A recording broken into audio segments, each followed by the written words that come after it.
Boa noite, pessoal. Mais um dia de live aqui na Fórmula X. Vamos encaminhar aí o aviãozinho, convidando bastante amigos. Vamos compartilhar informação, trazer dicas, trazer saúde para todos nós. Hoje, principalmente hoje, né, que a gente comemora o Dia Mundial da Saúde. Hoje é um dia muito especial, quando a gente fala sobre saúde, a gente fala sobre prevenção, a gente fala sobre cuidado, a gente fala sobre cuidar do próximo, né? E esse é o nosso propósito aqui na Fórmula X. A Tati aqui já entrou, deixa eu só adicionar aqui a Tati. Quando a gente vai conversando um pouquinho. Aqui. Quando aqui. Deu. Boa noite. Oi, boa noite. Tudo bem? Tudo certo. Ó, a gente combinou, a gente falou que ia vir tom sobre tom, tá? Então, viu? E Monocromáticas. é verdade. Então, tava comentando, Tati, que hoje é um dia mega especial, que é o dia realmente, né? Dia Mundial da Saúde. E é tão bom, né? Quando a gente pode compartilhar e pode, de alguma maneira, ajudar ao próximo, né? E foi essa bandeira que a Fórmula X resolveu levantar nessa semana, fazendo essa maratona de live, trazendo convidados, profissionais tão importantes. E a gente sabe que, de alguma maneira, alguma sementinha, alguma informação vai transformar a vida de alguém. Então, esse é o nosso propósito. O nosso maior presente é a saúde de vocês. Então, vamos iniciar mais um dia de live aqui na Fórmula X. E hoje estamos aí com a nossa convidada Tati. Vamos estar falando hoje sobre autismo. E eu vou deixar agora a Tati se apresentar, conversar com o pessoal, fazer suas boas-vindas. Boa noite. Agradeço o convite da FAB e da Fórmula X. É sempre muito prazeroso estar aqui falando sobre saúde, né? Propaganda, qualidade de vida. Eu me chamo Tatiane Machado Mon, eu sou nutricionista há 8 anos. Eu sou pós-graduada em obesidade e emagrecimento, sou pós-graduanda em nutrição materno-infantil, sou pós-graduanda e termino esse mês após de nutrição funcional em condições especiais, como autismo, síndrome de Down, entre outros, né? Atraso no neurodesenvolvimento. Tenho formação em modulação intestinal nível 2 e sou antropometrista AISC nível 1. Ó, viu, gente? Ela não para de estudar. O que essa Nutri mais faz é estudar. E a gente, né, fica muito feliz em saber que esses profissionais estão aqui, estão na nossa cidade e que, de alguma maneira, estão contribuindo com a qualidade de vida das pessoas. Tati, a gente que agradece, né, pelo você ter aceito o nosso convite, está sempre muito próximo de nós e a gente tem uns propósitos muito parecidos em estar ajudando, né, o maior número de pessoas. Isso é bem importante, né?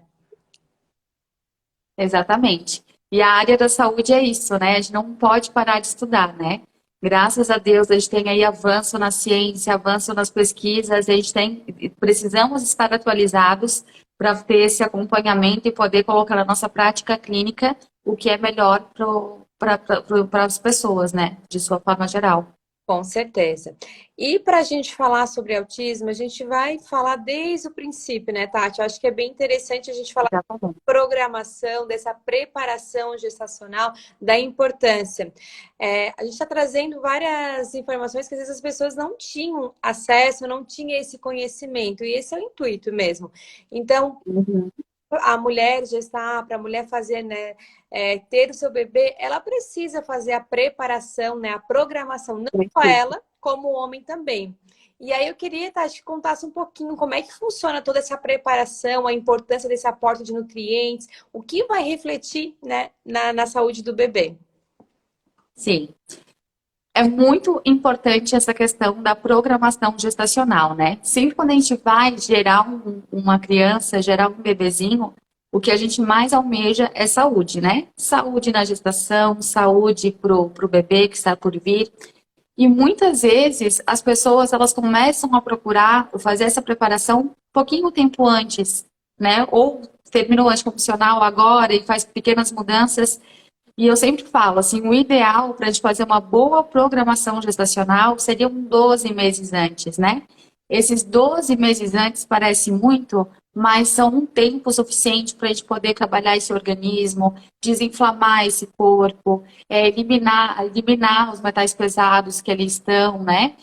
Poder suprir com todas as vitaminas que o corpo precisa para estar, assim, o corpo digno para gerar um bebezinho. E muitas vezes a gente pensa na mãe, né? Ah, agora eu tenho que mudar meu hábito, eu vou tentar emagrecer para poder gerar um filho e assim por diante. Só que o pai também precisa ter os mesmos cuidados, né? O pai também tem uma carga muito importante nessa gestação. Então, a programação gestacional não é só da mulher, é do pai também, né? Então, a questão de suplementação de vitaminas, às vezes a diminuição do consumo de álcool do pai também. Então, isso tudo precisa ser avaliado e tem que estar em conjunto para a gente ter uma gestação saudável. Com certeza, até porque tem a carga genética também, né? Então, quando a gente consegue modular, né, essa questão epigenética, a gente não acaba transferindo de uma forma mais saudável para esse bebê também, né? Exatamente. E claro, né, a partir do momento que a gente está gestante, esses cuidados eles têm que permanecer, né? Então, mesmo que eu fiz todo esse ambiente de programação gestacional, quando eu estou grávida, eu preciso continuar com esses meus cuidados.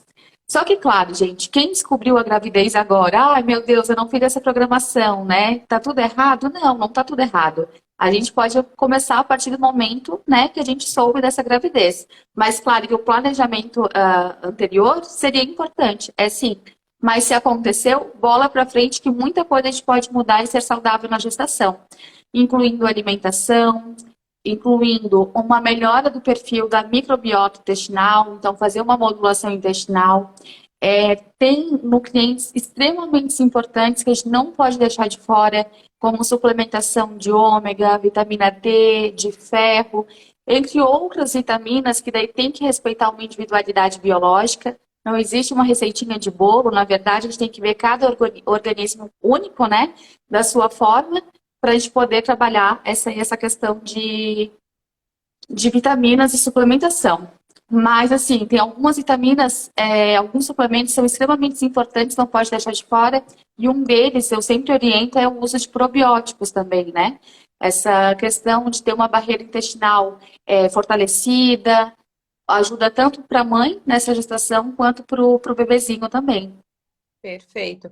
E pensando em programação e preparação gestacional, existe muitas exposições também que aumenta o risco da questão do autismo, né, Tati? Assim, na tua prática, Sim. o que que tu consegue dar como dica e orientações também? O que acontece, né? Quanto mais inflamado o nosso organismo, pior fica todo o nosso processo de detoxicação. A gente acaba tendo contaminações por metais pesados, entre várias outras coisas. Eu vou falar em questão de uma mãe, por exemplo, que estava inflamada e ela engravidou, né? Essa gravidez, ela teve alguma infecção, ela precisou tomar um antibiótico.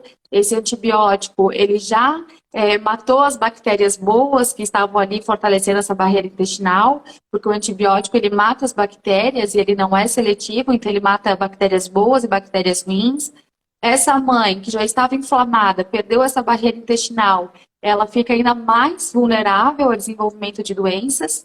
E daí vem as questões de precisar fazer um uso de uma determinada medicação, que daí você não consegue fazer um processo de detoxicação por conta desse intestino que já está ruim. É um leque de coisas, né? O autismo a gente não tem uma causa única, mas existem várias causas que acabam contribuindo para o seu surgimento. E um deles é isso. Uhum. E até a questão, gente, hoje, assim, da higiene, né? A gente se preocupa muito com a higiene do bebê. E a gente deixa de ter contato, né? A mãe tem muito cuidado. Tem um professor meu que falava que esteriliza a máquina de esterilizar, né? De tanto cuidado que a gente tem com as crianças, que a gente acaba reduzindo essa imunidade delas, né? E isso acaba atrasando, né, o seu desenvolvimento e muitas vezes o desenvolvimento neural. Perfeito. E eu vejo muito também, Tati, na questão quando a gente fala de exposição, quando fala de preparação, o que eu devo tomar, né? Como você citou do probiótico, né? Não existe, sempre a gente falou isso desde segunda-feira nas lives, não existe uma pílula, não existe algo mágico, né? É todo um equilíbrio, né? Entra desde a alimentação, do ajuste da alimentação. Sim, muitas vezes vai ter que suplementar, vai, mas é muito individualizado, né? Exatamente. E às vezes é tão individualizado que não vai ser a primeira estratégia colocar um probiótico. De repente, esse probiótico ele vai entrar depois de 3 meses, quem sabe, dependendo do caso, né? E além de colocar esse probiótico, a gente tem que dar um alimento para ele poder se proliferar, né? Precisa ter fibras pré-bióticas ali. Então, é todo um conjunto, é todo um contexto, cada um tem a sua individualidade biológica. Por isso que eu acho extremamente importante fazer exames laboratoriais pré-gestacional, durante a gestação, fazer o pré-natal, né? Isso é uma forma muito importante para que a gente possa trabalhar essa questão da suplementação e suprir todas as necessidades da mãe e do bebê que está ali se alimentando do líquido amniótico. Entendi. E todo passou toda essa fase de gestação, teve o bebê, a gente sabe o quanto é difícil, porque acho que não tem como fazer um diagnóstico antes do nascimento, até porque precisa fazer a questão, né? Falando em autismo, né? Uhum. Ele 2, 3 anos, como é que funciona? Assim, ó, de que maneira o pai consegue observar sintomas, de que maneira a gente consegue, né, direcionar para ir buscar uma ajuda médica de um profissional? Sim. A gente tem algumas estereotipias, né? Então, por exemplo, uma criança autista, o contato visual, ele acaba sendo limitado. Então, muitas vezes essa criança ela não consegue olhar quando é chamada. Muitas vezes essa criança ela tem uma inflamação muito grande, ela tem o hábito de bater com a cabeça no chão ou na parede. A criança anda na ponta dos pés. Só que tudo isso eu estou falando são estereotipias do autismo, mas não quer dizer que vai ser o autismo, né? De repente alguém está nos assistindo, vê o seu filho andando na ponta de pé, na pontinha do pé em casa e pode ficar assustado, né? E na verdade é um conjunto, é um questionário imenso que se faz para avaliar uma criança se ela é autista ou não, né? Esse diagnóstico ele é feito pelo neuro, né? Um neuropediatra. E geralmente é em torno dos 2 anos que conseguem se fechar um diagnóstico. Até hoje estava conversando com algumas colegas e tem alguns lugares que eles já estão dando o diagnóstico um pouco antes. Só que ainda eu acho que aqui, na nossa região, ainda é a partir dos 2 anos até para mais, né? Tem gente que é diagnosticado na adolescência, que é diagnosticado em adulto, e isso tudo depende do grau de severidade, né, dessa questão do autismo. Às vezes é um autista tão leve que não consegue ter essas percepções, né? E vai notar somente lá na adolescência ou na fase adulta. E tem crianças que não, que elas apresentam mais estereotipias e conseguem se ter um diagnóstico ainda mais cedo. Entendi. E aí, quando depois desse diagnóstico, que aí sim inicia esse todo o trabalho da nutrição, que é muito importante, faz total diferença. Exatamente. O autismo, né, ele precisa ter uma equipe multidisciplinar, né? Eu acho que nenhuma área sozinha ela consegue. O autismo ele não tem cura, mas a gente consegue melhorar a qualidade de vida dessas crianças em até 99%, né? Então, um tratamento em conjunto com terapeuta ocupacional, com fonoaudióloga, psicóloga, médico e nutricionista é extremamente importante, né? A questão da alimentação, ela está totalmente associada ao agravamento, né, das estereotipias, a neuroinflamação, né? Então, eu sempre falo que a gente vê o comportamento da criança autista, mas ela é a pontinha do iceberg. Embaixo desse mar do autismo, a gente tem uma desbiose intestinal, a gente tem um consumo excessivo de opioides, a gente tem me faltou a palavra, mas uma exposição muito grande a xenobióticos, e isso tudo vai aumentando a neuroinflamação. E daí vem os comportamentos, né, do autista, aí que muitas vezes a gente não consegue entender, mas na verdade é aquele corpinho inflamado, aquele cérebro inflamado que está fazendo ele ter todas essas questões comportamentais. Então, é o primeiro passo, né? Na realidade, sim, eu acho que toda criança, desde a introdução alimentar, né? Mesmo com geralmente lá 4, 6 meses, né? Tem que já passar pelo nutricionista para ter esse olhar, ter esse acompanhamento, porque muitas vezes vai auxiliar a conseguir trabalhar melhor alguma inflamação, ou até ajudar no diagnóstico justamente com toda uma equipe, né? Exatamente. E sabe, Fábio, que eu acho tão interessante essa questão da introdução alimentar ser bem feita, e não precisa ser nem uma criança autista, pode ser uma criança típica também. Hoje eu estou com uma demanda de procura muito grande de crianças com sensibilidade sensorial, né? E às vezes essa sensibilidade, ela começou porque ela foi feita uma introdução alimentar errada. Então, culpa dos pais? Claro que não, né? Todo mundo procura dar o seu melhor, todo mundo procura fazer da forma correta, né? Como acha que deve ser correto.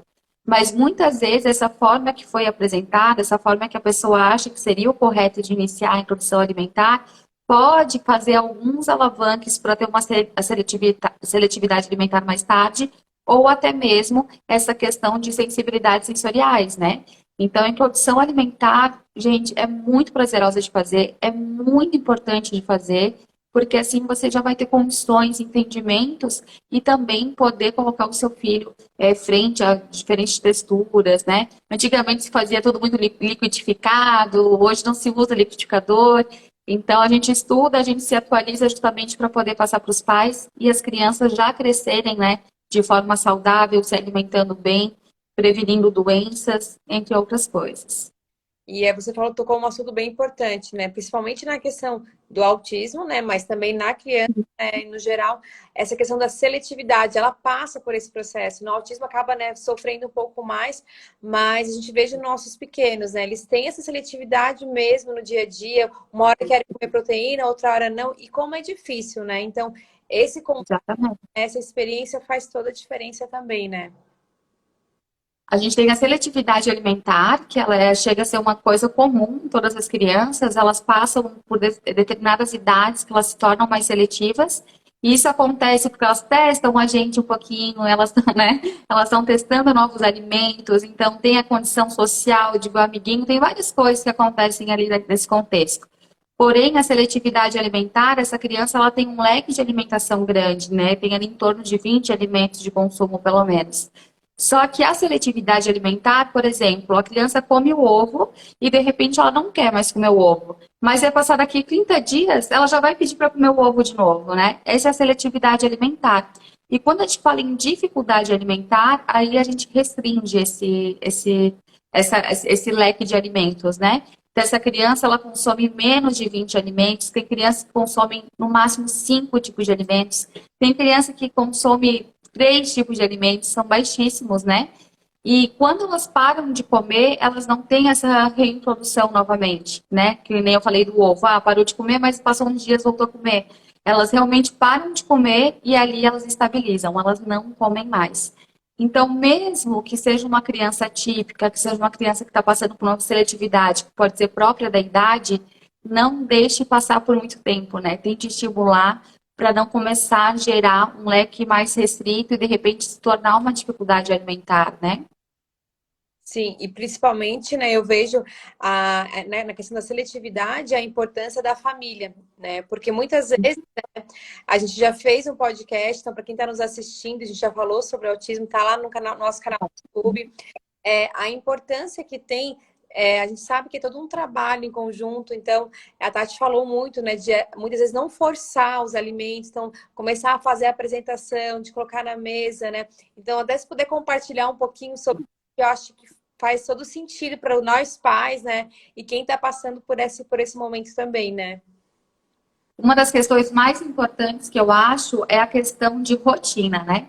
A criança ela tem que ter a rotina para acordar, ela tem que ter a rotina para dormir e ela tem que ter o horário para se alimentar. Muitas vezes a gente quer deixar um pouco mais livre para essa criança, para ela ter autonomia, só que esses horários da refeição são necessários, até para a gente regular nosso ciclo circadiano e também para essa criança ter fome nos horários distintos, né? Então, muitas vezes, eu acho que as piores refeições para aceitação alimentar é o horário do almoço e do jantar, né? E muitas vezes, aquele medo, aquele receio de a criança não estar comendo, eu sei que isso conta muito o sentimento dos pais, com preocupação, né? A gente acaba tendo comportamentos mais severos, né? Você precisa comer, você precisa... E toda pressão, ela leva uma restrição, né? Então, vira um círculo vicioso. E muita coisa que a gente faz errado é que a gente acha que a criança tem que comer muito. E, na verdade, a criança ela não tem que comer muito. Ela tem que comer bem, falando em qualidade e não em quantidade. Porque o estômago da criança é super pequenininho. Então, muitas vezes, aquilo que ela está consumindo, a gente pode achar que é pouco, porque a gente come muito mais que ela, mas para ela é o suficiente, né? E é importante essa criança ter essa relação de fome e saciedade, para ela crescer com essa relação de fome e saciedade, conhecendo seu corpinho. E muitas vezes a gente, nessa vontade que coma mais, a gente enche um prato, né? E a criança chega na mesa, vê aquele pratão e fala, meu Deus, eu tenho que comer tudo isso, né? E ela já se assusta. Então aquilo ali para ela já é uma restrição. Eu não, meu Deus, eu não vou comer tudo isso. E não quero comer. Então, o não quero comer dela não quer dizer que ela não vai comer nem um pouquinho. É que ela não quer comer aquele prato inteiro, né?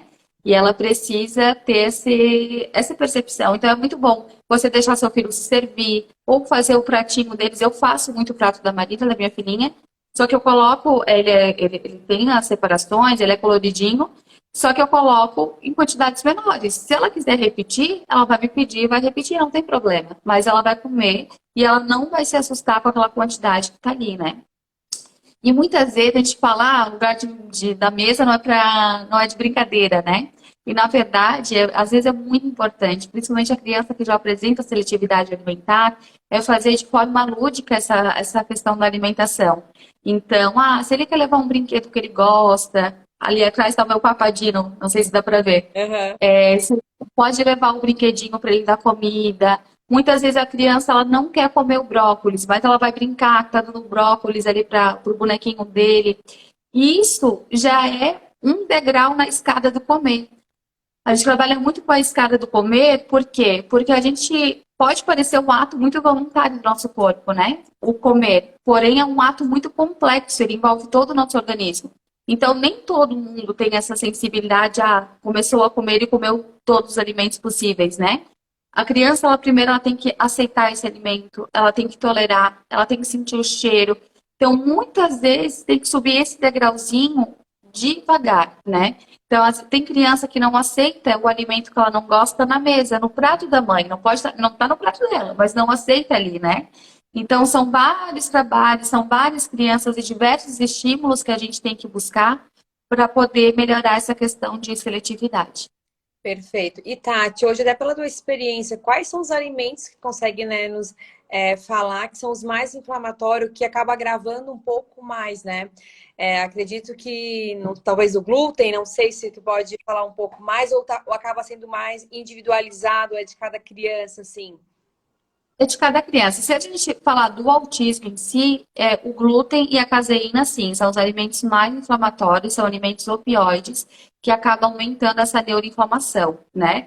Eles começam desde ali do rompimento da barreira intestinal. As crianças autistas, elas já têm deficiência de enzimas digestivas, assim como elas já têm uma dificuldade na metilação, ou seja, de fazer o processo de detoxicação. Então, todo esse conjunto com esses alimentos pró-inflamatórios aumenta a inflamação corporal e, consequentemente, a neuroinflamação, né? E se tratando de crianças típicas, e não só, né, mas o que eu vou falar agora de crianças típicas, mas cabe ao autismo também, é a questão do açúcar, né? O açúcar inflama muito o organismo da criança, além de alterar nossas papilas gustativas. Então, todo alimento que é industrializado, processado, ultraprocessado, eles acabam fazendo uma alteração na nossa papila gustativa. Então, quando a gente come um alimento, uma fruta, por exemplo, essa fruta é naturalmente doce. A gente vai acionar uma região da língua, que aciona uma região do cérebro e vai me dar a sensação de prazer. Se eu como um alimento industrializado, ele vai atingir todas as minhas papilas gustativas e todas as minhas áreas de prazer do cérebro. Então é muito mais gostoso eu comer um pacote de bolacha recheada na hora da fome do que o de uma banana, por exemplo, né? Então é essa introdução alimentar e esses hábitos alimentares que a gente tem que propagar ao longo da infância, né? Quanto mais cedo tiver essa exposição de alimentos processados, ultraprocessados, ricos em gorduras, ricos em açúcar, mais a gente vai inflamar esse organismo pequenininho, mais a gente vai alterar essas papilas gustativas, né? E daí começa aí a questão de doenças que antes eram somente de adultos, né? Como diabetes, colesterol, e hoje está bastante presente na infância, e também outras consequências, né? Até porque tudo isso, né, a própria inflamação vai acabar, né, é uma cascata, né, vai influenciar na qualidade do sono, na saúde Tudo. da criança, na cognição, no foco, e, Uhum, né, tem uma criança ali, né, além de inflamada, né, com outras situações, né, que a gente vai precisar melhorar também, né. Então é exatamente. importante essa exposição realmente, né, principalmente do açúcar em si, quando a gente fala em açúcar, Uhum. como é para nós, imagina para eles, né? São pequenos ainda, né? Acaba alterando tudo. Esse- E bem que você falou, assim, né? Vem a questão da concentração, vem a hiperatividade. Então, muitas coisas, às vezes, os pais, né, eles não conseguem relacionar, porque muitas vezes não sabem o que está causando mesmo. E, na verdade, quando você altera a alimentação, muda muito o comportamento do filho, né? Justamente por causa desses estímulos que ele estava recebendo, né? Sim, E a questão do autista é muito importante, eu falei da caseína, do glúten, mas também tem a questão das sojas, tem os glisofanatos do milho, então tem várias outras coisas que acabam envolvendo, né? E também tem muito ali, eu falei da questão da metilação, tem muita questão dos metais pesados.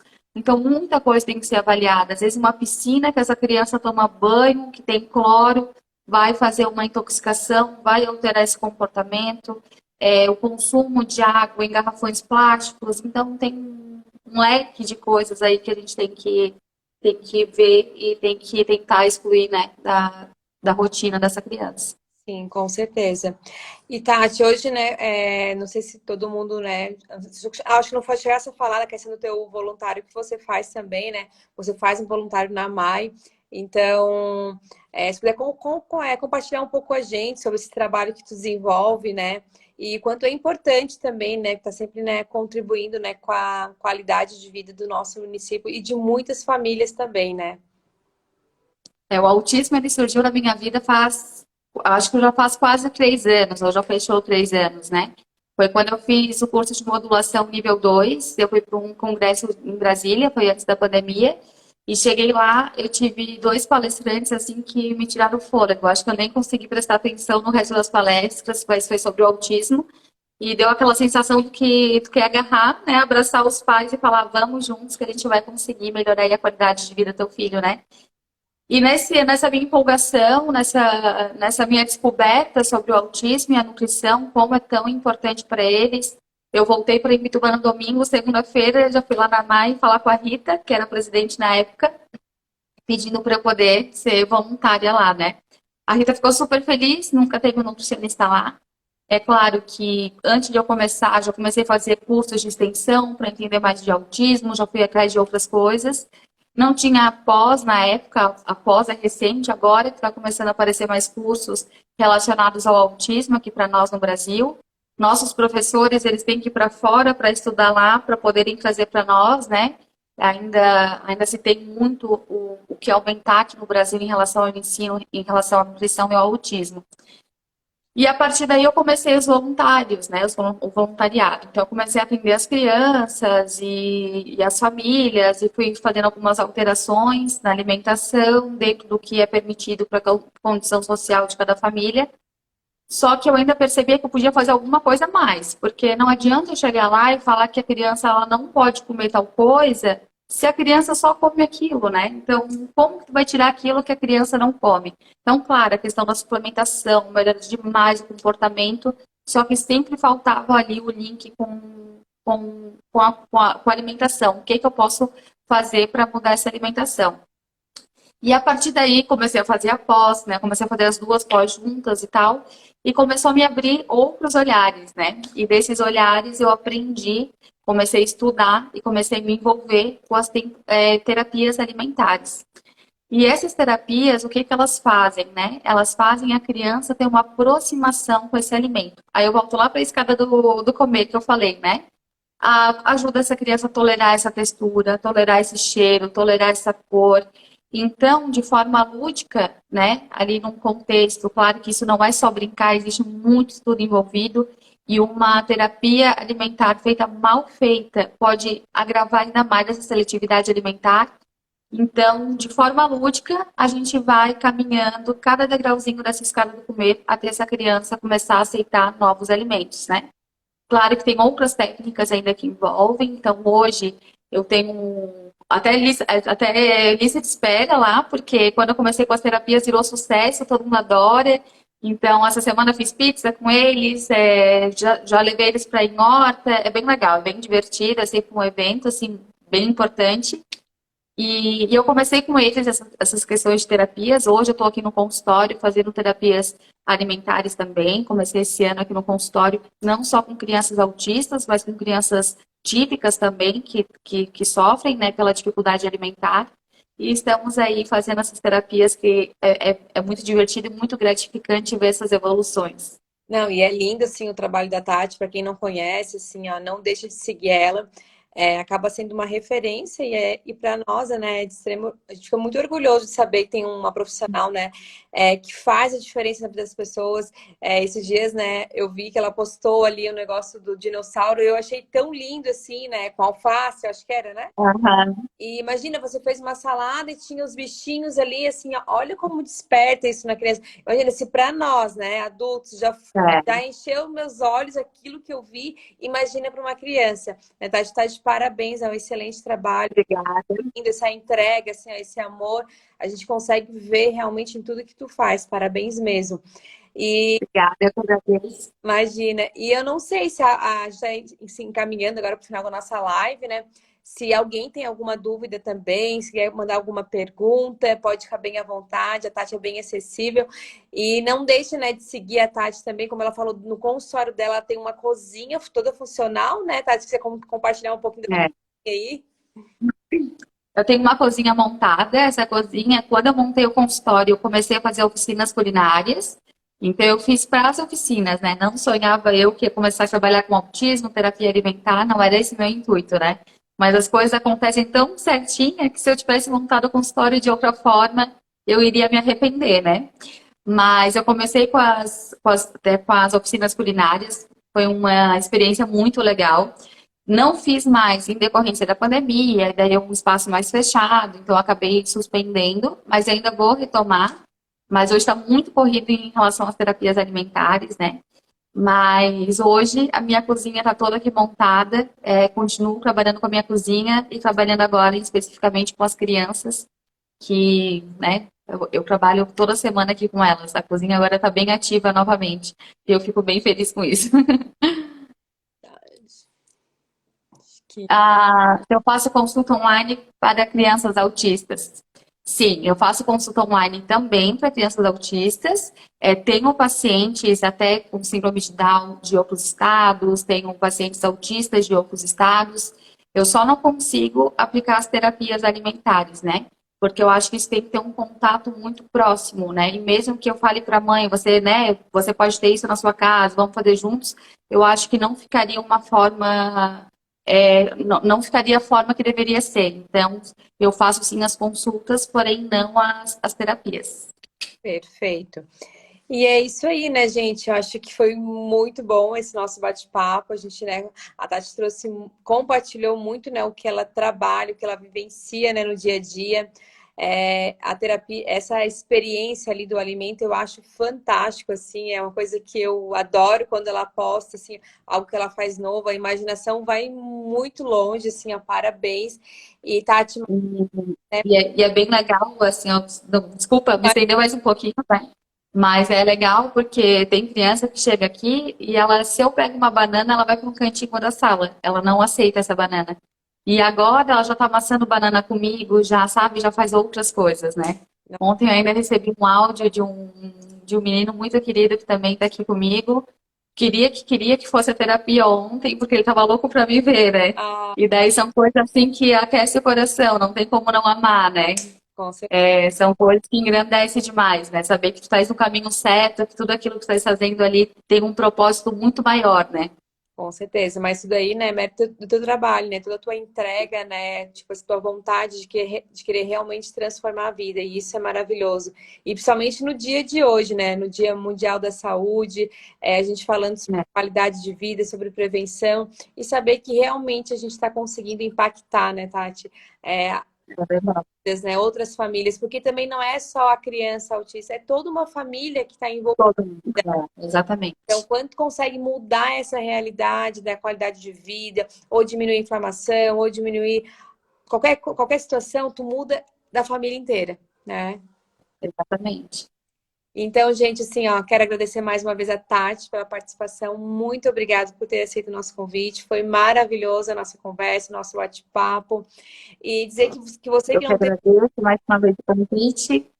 Imagina, Tati, é sempre um prazer.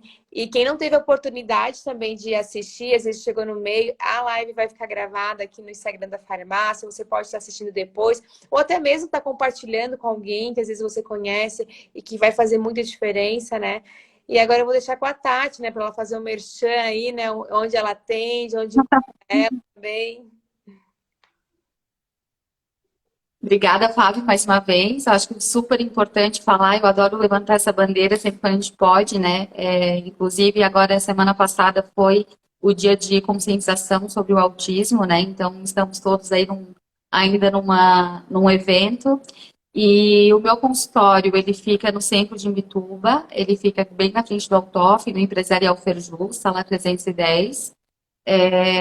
Atendo aqui nas segundas, quartas e sextas, né? E na terça eu faço o meu voluntariado na AMAI. Perfeito, então.